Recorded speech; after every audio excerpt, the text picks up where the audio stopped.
Les deux ministres ont fait des discours introductifs, le russe Sergueï Lavrov et le français Jean-Yves Le Drian. Ils se sont accordés pour trouver une solution à un certain nombre de sujets internationaux.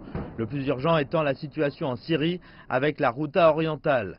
Monsieur Le Drian dit que la mise en œuvre d'une pause dans les bombardements par la Russie pourra permettre l'acheminement de l'aide humanitaire et l'évacuation des blessés.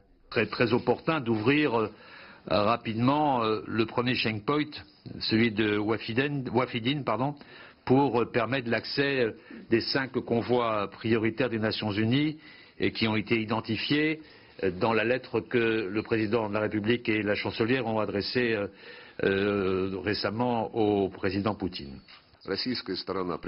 La Russie comprend parfaitement la situation humanitaire compliquée de la Ghouta orientale. Nous n'avons pas attendu toutes les parties pour nous accorder sur un plan d'action spécifique et nous annonçons unilatéralement avec le gouvernement syrien une pause humanitaire de 5 heures. Mais les reportages sur le terrain disent que malgré les initiatives russes, les combats se poursuivent. Monsieur Le Drian a pressé la Russie pour qu'elle influence l'armée syrienne et mette en œuvre le cessez-le-feu soutenu par l'ONU, qui appelle toutes les parties à mettre fin aux hostilités pendant au moins 30 jours dans toute la Russie. Les analystes disent que la France peut agir comme médiateur entre la Russie et l'Occident.